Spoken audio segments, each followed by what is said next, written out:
43 करोड़ से ज्यादा लोगों को बैंकिंग व्यवस्था से जोड़ा गया है, जो अब तक इससे वंचित थे। आज 36 करोड़ से अधिक ऐसे लोगों को भी बीमा सुरक्षा कवच मिला है, जो पहले इस बारे में सोच भी नहीं सकते थे। 50 करोड़ से ज्यादा लोगों को मुफ्त इलाज की सुविधा देकर भारत ने उन्हें क्वालिटी हेल्थ सर्विस से जोड़ा है। भारत ने 3 करोड़ पक्के घर बनाकर बेघर यानी होमलेस परिवारों को होम ओनर्स बनाया है। अध्यक्ष महोदय, प्रदूषित पानी भारत ही नहीं, पूरे विश्व और खासकर गरीब और विकासशील देशों की बहुत बड़ी समस्या है। भारत में इस चुनौती से निपटने के लिए हम 17 करोड़ से अधिक घरों तक पाइप से साफ पानी पहुंचाने का बहुत बड़ा अभियान चला रहे हैं।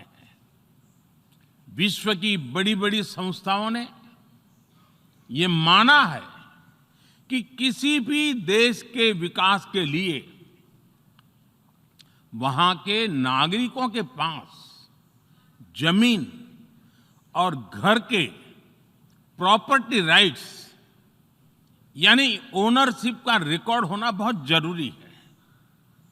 दुनिया के बड़े-बड़े देशों में बड़ी संख्या में ऐसे लोग हैं जिनके पास जमीनों और घरों के प्रॉपर्टी राइट्स नहीं है।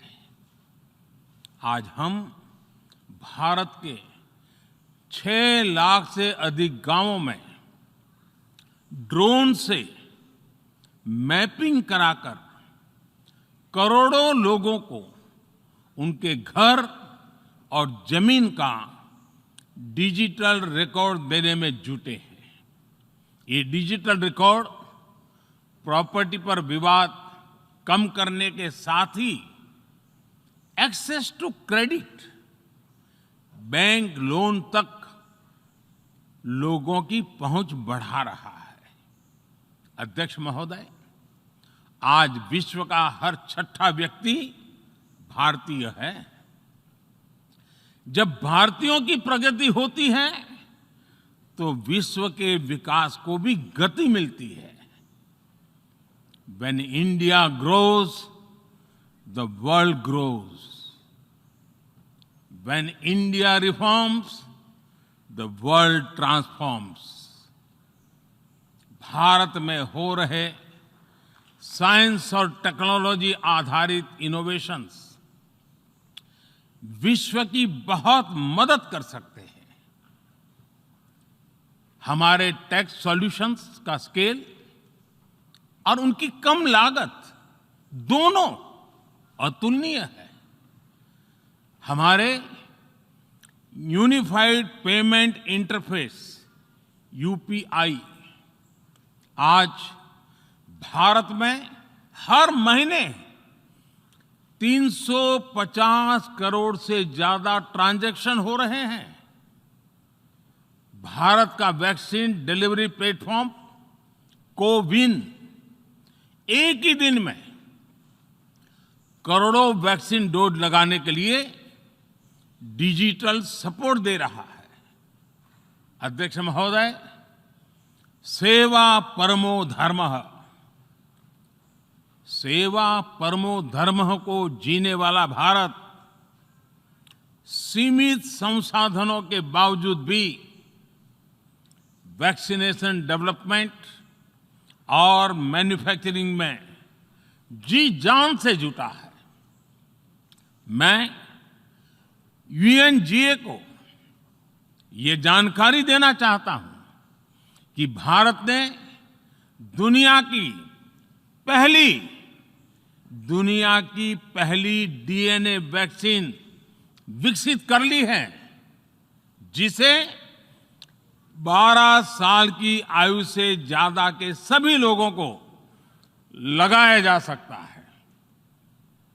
एक और mRNA वैक्सीन अपने डेवलपमेंट के आखिरी चरण में है। भारत के वैज्ञानिक कोरोना की एक नेजल वैक्सीन के निर्माण में भी जुटे हैं।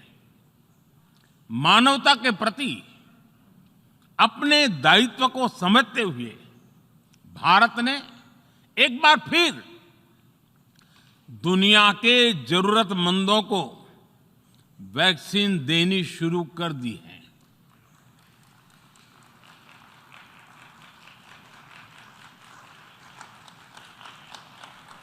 मैं आज दुनिया भर के वैक्सीन मैन्युफैक्चरर्स को भी आमंत्रित करता हूं, कम make vaccine in India.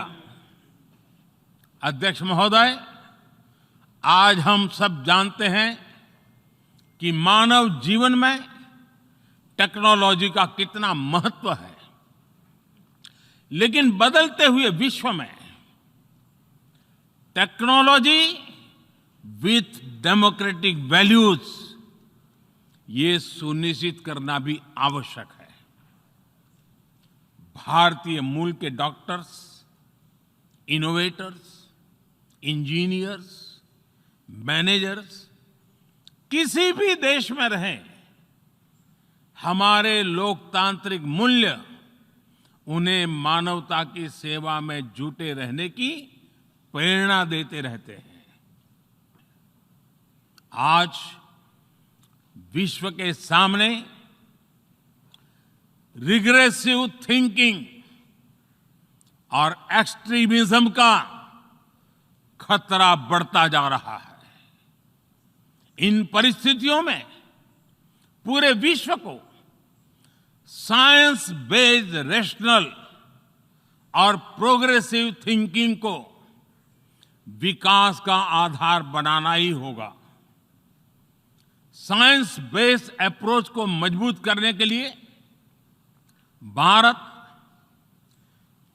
Experience based learning को बढ़ावा दे रहा है।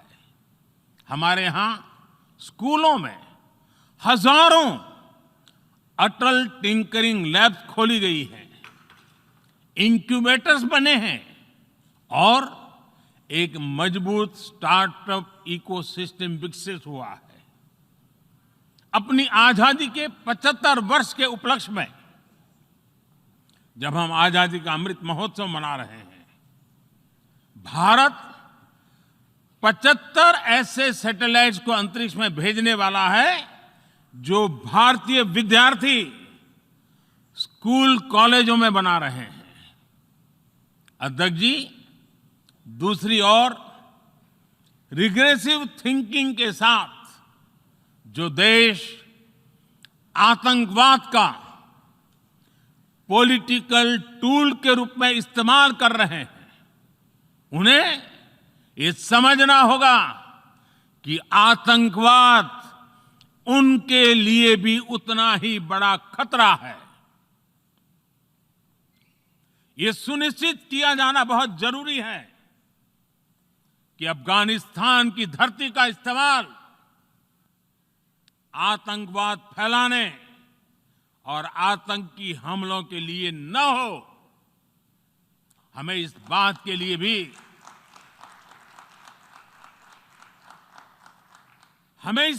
लिए भी सतर्क रहना होगा कि वहां की नाजुक स्थितियों का कोई देश अपने स्वार्थ के लिए एक टूल की तरह इस्तेमाल करने की कोशिश न करें। इस समय अफगानिस्तान की जनता को, वहां की महिलाओं और बच्चों को, वहां की माइनॉरिटीज को मदद की जरूरत है और इसमें हमें अपना दायित्व निभाना ही होगा। अध्यक्ष महोदय, हमारे समंदर भी हमारी साझी विरासत है। इसलिए हमें ये ध्यान रखना होगा कि ओशन रिसोर्सेज को हम यूज करें, एब्यूज नहीं। हमारे समंदर अंतर्राष्ट्रीय व्यापार की लाइफलाइन भी है। इन्हें हमें एक्सपांशन और एक्सक्लूजन की दौड़ से बचाकर रखना होगा। रूल बेस्ड वर्ल्ड ऑर्डर को सशक्त करने के लिए अंतर्राष्ट्रीय समुदाय को एक सुर में आवाज उठानी ही होगी। सुरक्षा परिषद में भारत की प्रेसिडेंसी के दौरान बनी विस्तृत सहमति विश्व को मैरीटाइम सिक्योरिटी के विषय में आगे बढ़ने का मार्ग दिखाती है। अध्यक्ष महोदय, भारत के महान कूटनीतिज्ञ आचार्य चाणक्य ने सदियों पहले कहा था, कालातिक्रमणात् कालातिक्रमणात् काल एव फलम पिबति। जब सही समय पर सही कार्य नहीं किया जाता तो समय ही उस कार्य की सफलता को समाप्त कर देता है।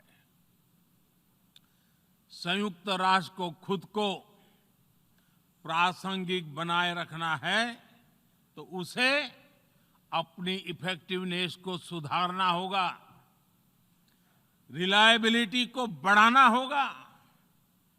यूएन पर आज कई तरह के सवाल खड़े हो रहे हैं। इन सवाल को हमने क्लाइमेट क्राइसिस में देखा है, कोविड के दौरान देखा है, दुनिया के कई हिस्सों में चल रही प्रॉक्सी वॉर, आतंकवाद और अभी अफगानिस्तान के संकट ने इन सवालों को और गहरा कर दिया है। कोविड के ओरिजिन के संदर्भ में और ease of doing business ranking को लेकर वैश्विक गवर्नेंस से जुड़ी संस्थाओं ने दशकों के परिश्रम से बनी अपनी विश्वसनीयता को नुकसान पहुंचाया है। ये आवश्यक है कि हम यूएन को ग्लोबल ऑर्डर, ग्लोबल लॉज और ग्लोबल वैल्यूज के संरक्षण के लिए निरंतर सुदृढ़ करें। मैं नोबेल पुरस्कार विजेता गुरुदेव रविंद्रनाथ टैगोर जी के शब्दों के साथ अपनी बात समाप्त कर रहा हूं। शुभो कर्मोपोथे, शुभो कर्मोपोथे, धोरो निर्भयो गान, सौभ दुर्बल सौन्योष होक अवसान। अर्थात अपने शुभ कर्म पथ पर निर्भीक होकर आगे बढ़ो, सभी दुर्बलताएं और शंकाएं समाप्त हो। ये संदेश आज के संदर्भ में संयुक्त राष्ट्र के लिए जितना प्रासंगिक है उतना ही हर जिम्मेदार देश के लिए भी उतना ही प्रासंगिक है। मुझे विश्वास है हम सबका प्रयास विश्व में शांति और सौहार्द बढ़ाएगा, विश्व को स्वस्थ, सुरक्षित और समृद्ध बनाएगा। इन्हीं शुभकामनाओं के साथ बहुत बहुत धन्यवाद।